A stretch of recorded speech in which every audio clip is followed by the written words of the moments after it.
Hello, আসসালামু আলাইকুম। তোমাদের কাছে নিয়ে এসেছি নতুন একটা ভিডিও। তো আজকে আমরা দেখব, গত ক্লাসে দেখছিলাম আমরা কিভাবে একটা বক্স করতে হয়, ইনসার্ট বক্স। আজকে বক্সের ব্যবহারটা দেখব। তো আমরা এইভাবে একটা শুরু করলাম, একটা ডক্স ফাইল নিয়ে। হ্যাঁ, গতকালকে এটা করছিলাম আমরা। তো এটা এখানে সিলেক্ট করে কাট করে দেই। হ্যাঁ, কিভাবে কাট করলাম দেখাই আবার।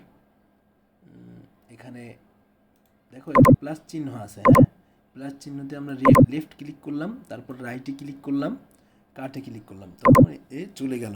হ্যাঁ, তো আমরা ইনসার্টে গেলাম, টেবিলে গেলাম, ইনসার্ট টেবিল। আমাদের দুইটা কলাম দরকার এবং র দরকার 6টা বা 7টা, 6টাই দিলাম।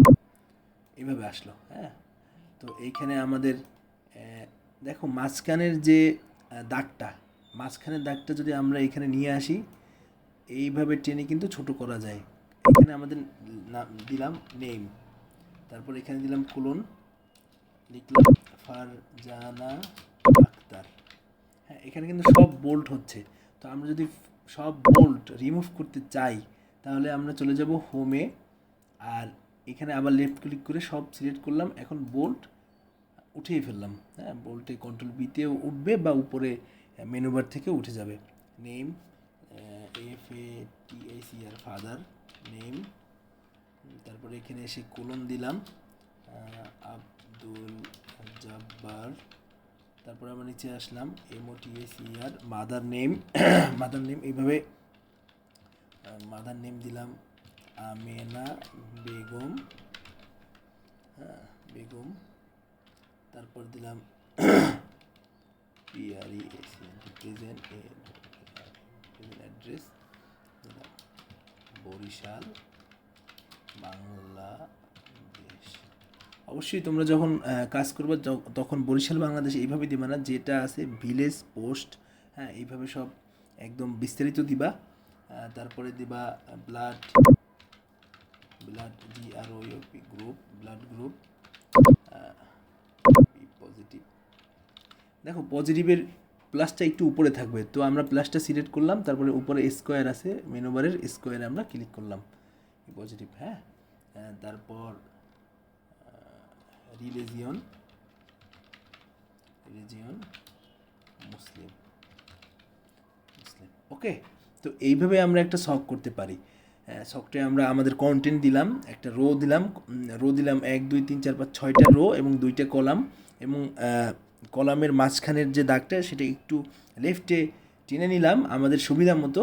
অথবা তোমরা আবার দেখো, এখনও যদি টানো এই বড় ছোট করা যায়, বাট এইভাবে আমরা টেনে নিলাম। এবং এখন আমরা করব কি, এই বক্সটা পুরোটা সিলেক্ট করব লেফট ক্লিক করে, করে উপরে দেখো বর্ডার। হ্যাঁ, এখানে বর্ডার আছে। বর্ডারে যদি আমরা ড্রপ ডাউনে লেফট ক্লিক করি, এখন নো বর্ডার করে দিই, এখন দেখো এখানে কোনো বর্ডার নাই। এর মানে হচ্ছে আমরা বর্ডারলেস করে ফেললাম। এইগুলো সব সমান সমান রাখলাম এবং বর্ডারলেস করলাম। তো আমরা নেক্সট ভিডিওতে দেখব আমরা কিভাবে একটা পূর্ণাঙ্গ সিভি তৈরি করতে পারি। তো তার আগে আমরা দেখব কিভাবে একটা যদি ছবি নিয়ে আসি, ছবি নিয়ে আসলে সেটা কিভাবে এখানে আমরা পজিশন মতো বসাতে পারি। যেমন বাংলাদেশের পাশে এখানে আমরা একটা ছবি দরকার, উপরে আমরা একটা ছবি দিব। তো ইনসারে আসবো, আসার পরে পিকচারে যাব, দিস ডিভাইসে যাব, দেখবা দিস ডিভাইসে দিলে এইভাবে আসবে। হ্যাঁ, তো আমাদের কোন ফোল্ডারে আছে ওইটা আমরা সিলেক্ট করব। এক্সিস্টিং ফোল্ডার যেটা আছে ওইখানে আমরা যাব এবং সিলেক্ট করব। আমার ডাউনলোডে আছে, আমরা নিচে যাই, এইখানে আমার ছবি আছে, ছবিতে ক্লিক করলাম এবং ইনসার্টে ক্লিক করলাম। এখন এইভাবে আসলো। এখন দেখো এখানে পাশে একটা বাটন আছে, আবার উপরেও আছে rap text, WRAPTEXT, rap text উপরেও থাকবে, কারো কারো থাকবে পাশে। হ্যাঁ, এখন আমাদের ভার্সন অনুযায়ী এটা বিভিন্ন জায়গায় থাকে, র্যাপ টেক্সটিং থাকে। হ্যাঁ, তো আমরা এই পাশ থেকেই ইন ফ্রন্ট অফ টেক্সট লেখা আছে, ইন ফ্রন্ট অফ টেক্সট, বা উপরেও যদি আমরা ক্লিক করি দেখবা ইন ফ্রন্ট অফ টেক্সট।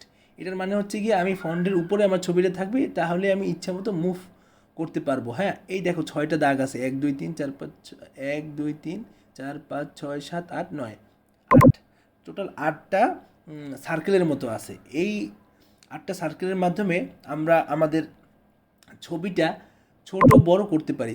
এইখানে ধরলে, মাঝে যদি ধরি তাহলে পাশ থেকে বড় ছোট হবে, আর যদি নিচে ধরি তাহলে নিচ থেকে ছোট বড় করতে পারি আমরা।